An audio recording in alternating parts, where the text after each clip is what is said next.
But the idea here is that we need to become flood literate as a community. I think that there is so much that many of us don't know about flooding, and that what we need to know is what's going on. So much about flooding has been done, I won't say with any malintent, but it's just been done behind the scenes.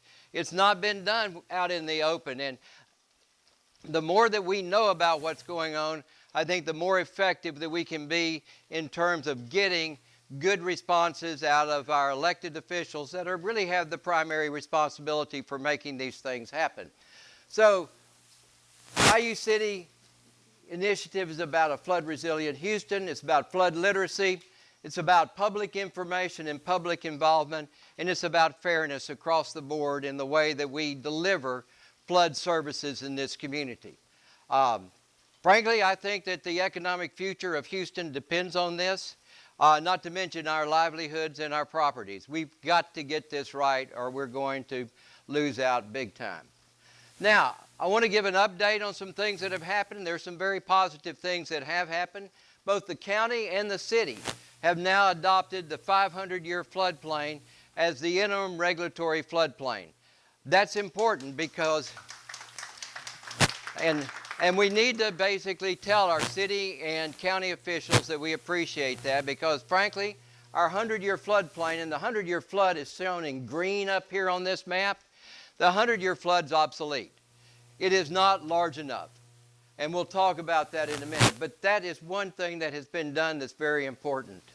In talking about this obsolete, we're using 13 inches in 24 hours for most of our planning. That's for the slab elevation of houses. We use that rainfall to determine how high the flood levels get, and then we use that for new development. We use it to protect hazardous waste. We use it to protect sanitary landfills, water supply systems, sewage treatment plants, and every bit of them, everything designed to that current 100-year floodplain is obsolete. Now that's a problem. This is the new rainfall information that has come out of Atlas 14. It basically says that on the east side of town over here, it's about 18 to 18.8 inches in 24 hours rather than 13 inches. On the west side of town, it's less. Kind of right down the middle of Houston, we're looking at about 16 to 17 inches rather than 13. So we'll be adding 3 to 4 inches at a minimum to our 100-year flood. This does not take into account climate change. And basically everything we're looking at with these bigger rainfalls that we've been seeing is because the Gulf of Mexico is getting hotter, it evaporates more water, and we're having bigger hurricanes. And we're having more powerful hurricanes. Not more, but more powerful. So this is the minimum amount it should change. Frankly, I think it should change more than that. But that's in the works now. That is unfolding. The city also said that the residential slabs of new development should be 2 feet above the street. Now, the streets are secondary drainage system. When that street fills up, it goes into your yards. Unfortunately, if a house is just flat with the street, you're going to probably flood at some point in this town. You need to be elevated higher up off the lot than the top of the street. So that 2-foot elevation that the city's talking about is very, very important. The city's also talking about, now this one has not been completed yet, and the devil's going to be in the details on this, but we're talking about having detention requirements required for redevelopment of existing properties within the city. That could be a very big deal as well. Frankly, I think we're going to see a request being made for everybody with a yard to figure out a way to redesign the yard to hold water. I think we're going to want to catch water coming off our roofs. I think it's something everybody in this town is going to have to get involved in. But I haven't heard that yet coming from officials. I think we're going to have to take, it's sort of like investing money. You don't want to put all your eggs in one basket. I don't think we want to put all our eggs in flood control, in channelization. I think we want detention ponds, we want buyouts, and we're going to want the neighborhoods to go to work as well. So, today, we're going to be talking about spending money and raising public money. There is a proposal that is going to be probably aired fairly soon about raising money in Harris County through the issuance of bonds. Bonds are an important device for raising money. We need bonds. We need money from bonds. We've been asking for a lot of money from the federal government. I think the governor asked for $81 billion. I think locally I've seen ask for anywhere from $40 billion to $60 billion. I don't think we're going to get that money if we don't match it with some local money. And of course the state hadn't come through with a penny from the rainy day fund yet. So we're going to have to, we're on our own basically. We're going to have to raise some money. I don't hold out the prospect of getting more than $5 to $10 billion total out of the federal government for Harris County. And I think we'll be lucky to get that, frankly. Now, some of the things that we'll be talking about. This is a map that it's an early map. It's out of date, but I'm going to use it for example purposes. These are all of the channels in Harris County. This is White Oak, for example, Halls Bayou, Greens Bayou, Cypress Creek. There's Buffalo Bayou. There's going to be Brays Bayou. Sims Bayou is here. And then there's other bayous back over and around.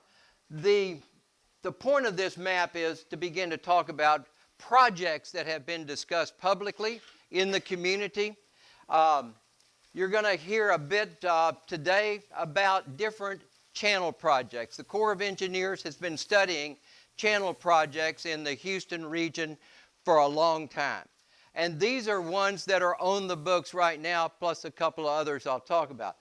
Hunting Bayou, there's a project here that the federal government, the Corps of Engineers, has recommended for funding.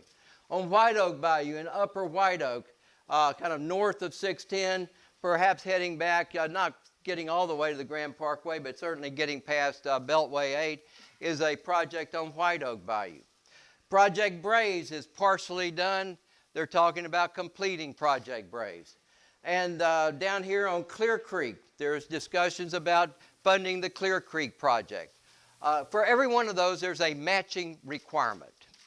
There's also Addicks and Barker reservoirs, which is the situation with them is, I think, the biggest disgrace and perhaps the most urgent problem in Houston.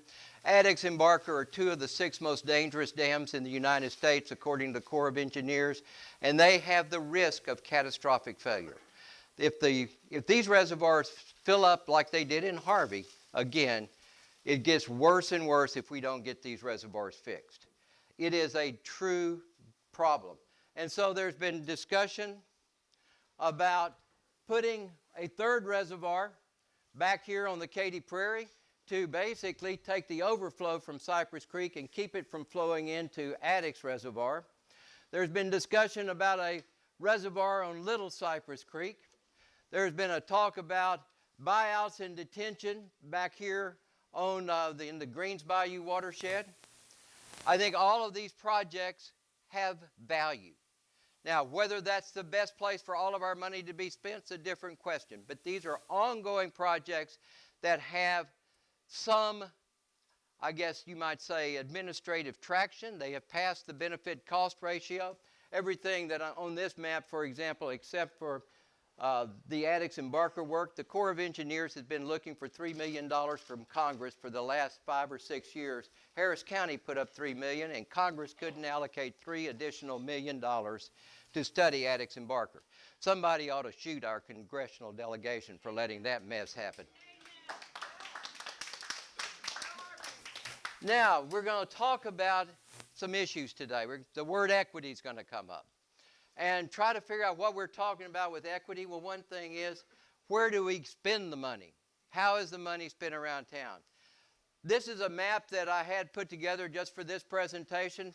I'm still vetting it, and I had some others, and I hadn't vetted them, so I didn't put them up, because they don't exist. We need to know the composition of our watersheds by ethnicity, by income, and basically we need to know the characteristics of these areas. Frankly, I've been running across some very astonishing things. I looked at the benefit-cost ratio on Hunting Bayou. And Hunting Bayou is in the northeast section, back up here in some of the lower income area, up in this area of the city. The benefit-cost ratio is 1.01 to 1. That means that if you spend $1, you get $1 and a penny back in benefits. Not very good. the federal government doesn't fund something that's under 1-to-1. Other ones like Project Braze are 3-to-1, 4-to-1. But if you look at the cost per house that's rescued from the flooding, the cost per house on Hunting Bayou is about $33,000 a house. Now that's the same over here on Project Braze. It's about $33,000 a house. But these are more expensive houses down here on Braze Bayou, so the benefits go higher. But the cost per house saved is the same. On Hunting Bayou, on White Oak Bayou and on Clear Creek, the cost per house is about $133,000 per house saved. Well, those numbers get, that bothers me. What's our criteria for spending? Is it just have more benefits than cost, or do we want to save the most houses for the least amount of money spent? These are things that are not talked about publicly very much. This is all behind the scenes stuff. And so the question is, what do you think about that? That's why we're assembled today, is to talk about how money should be spent and what we think about it. Now, bonds. There's a bond election coming. One date that's been talked about is May. To put a bond election on the ballot for May of 2018, Commissioners Court is going to have to vote, or actually have to post the bond language by February 9th. How many of you have heard about a bond election? A few of you have. We haven't had a public discussion about it. How's it going to be worded? Anybody seen the wording on that ballot? Well, commissioners may post it as early as February 9th. Seems like we ought to have a say in that. And that's really what this meeting's about, is just to try to get information out and to try to learn about and talk about these things. Now, it could also be November 2018, the general election. And I have been told that because there's a runoff, that the governor may designate a date, or I say there's a runoff, there's likely to be a runoff from the primaries. And because of that, all of these dates get kind of jammed together, so the governor can move the election date for May back to June and July. So we've got 3 potential dates: May, June, July, or November. And I have heard that a lot of the elected officials are a little nervous about the November date because there'll be a big voter turnout. Now, I don't know what that means. I mean, you would think that would mean they're afraid of losing the bond election. I've got to think more people that turn out, the better chances we've got of passing a bond. And I want to pass a bond, but I want to pass a good one. So how much? Local money. Numbers I've heard tossed around: $1 billion, $2.5 billion, $3.1 billion. Now, we're talking about serious money here. If it were $2.5 billion, the tax on that would be 5 cents per $100 of valuation of property. This is a property tax. So on a $100,000 house, it'd be $500. You can multiply your house value and go up from there, or perhaps down. Now, content and specificity. That's what we're going to talk about today. And ultimately, that's what I want to hear back from you about, is what you think about what these bonds ought to say, how they should be worded, what their structure is. Now, I'm going to give you 3 alternatives, and there's a million kind of different ways to do this. But to get the discussion going, I'm going to throw out 3 hypotheticals. Now, I looked at traditional bond language, and I got to tell you, we don't really require a lot of information on the bonds that we vote for. Like one of the ones I found was the issuance of $700 million, $700 million in Harris County road improvement bonds, of which $60 million shall be for subdivision street replacement and repair, and the levying of the tax in payment thereof.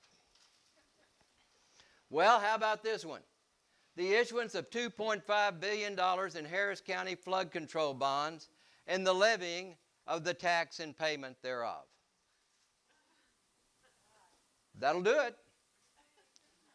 Vote yes, you just approved $2.5 billion in bonds. Jim, a correction. Your $100,000 house with the 5-cent tax rate is $50 a year. Sorry, that's a nice improvement there. I knew my math was going to catch up with me at some point. Thank you for the correction. That does make a difference. Sorry about that. Hopefully the rest of my information will be a little more accurate than my multiplication. Now, what alternatives exist to just putting this out? Well, you could basically make all types of iterations. You could lay out individual projects and say, which projects are we including to be funded in this bond issue? You could set out processes and principles, and I'll describe both of those in a little more detail in a second. And then, what would you like to see? How would you like to do it? I think we have a lot of discretion here. Now, I can tell you some of the things I'm going to be talking about I have done a little bit of research on, and I have found no examples like what I'm talking about. And that's going to scare all of the lawyers that are working on these things, because lawyers hate to do anything different than what's ever been done in the past. We are so tied to precedent that we lose creativity. I think that there is room for creativity. What I can tell you is, this is the only thing that is legally binding. There can be 1 million documents that go out from the county, in support of the bond issue. They're not legally enforceable. The only thing that's legally enforceable is language. So one alternative is very minimum language that just enables the bond. This basically gives discretion to the Commissioner's Court on how to use the money. Now, if the Commissioner's Court were more transparent, that wouldn't bother me so much. But they don't have many public hearings about what they do. Now, that's something I would like to see change, and I would hope that this group could get changed. I like the idea of having discretion, because I don't think we know all of the ways that we need to think about these issues. And so I hate to really tie our hands too much with specific projects or specific requirements. On the other hand, just keep in mind, this is all you can legally enforce. So, how about something that was more specific? Well, I identified 4 projects. The issuance of $2.5 billion in Harris County flood control bonds to match the federal share of structural projects on Clear Creek, Braes, White Oak, Hunting, and planning for Greens Bayou, as well as the construction of a 3rd reservoir, as well as the buyout of homes on Halls and Greens Bayou, and the tax and payment thereof, providing that further that remaining monies may be spent at the discretion of the governing body of the Harris County Flood Control District. Now, that's specific. It ties it to specific projects. You begin to add up the amount of money that's here, and there's probably couple of hundred million in Clear Creek, White Oak, Hunting. That's probably 300 million. Braes is another 200. That's probably 500 million there at least. 3rd reservoir is probably a 400 million. So you're talking about almost $1 billion there. Buyout, there's no specified amount there. No amount for planning, and the rest gets to be done at the discretion of the district. Now, it doesn't have to be these projects. It could be just split between buyouts and conveyance. $1 billion for buyouts, $1.5 billion for conveyance. That's what this is doing. The issuance of $2.5 billion in Harris County flood control bonds, of which $1 billion shall be for buyout of homes in highly flood-prone areas, and that $1.5 billion shall be for detention ponding, open space purchase, the planning and construction of water conveyance structures, and the tax and payment thereof. And here I've thrown in a few extras. Provided, however, that no such funds may be committed to any individual project, until a transparent public participation process has been designed and completed, whereby the equitable expenditure of these funds across the county is disclosed and discussed, including the cost, hydrologic effectiveness, and social and ecological characteristics of the proposed project. Now, that's a totally different way of doing it. I was just trying to think of creative ideas about how we could begin to do things differently. Now, what I want to know is what you think about these ideas.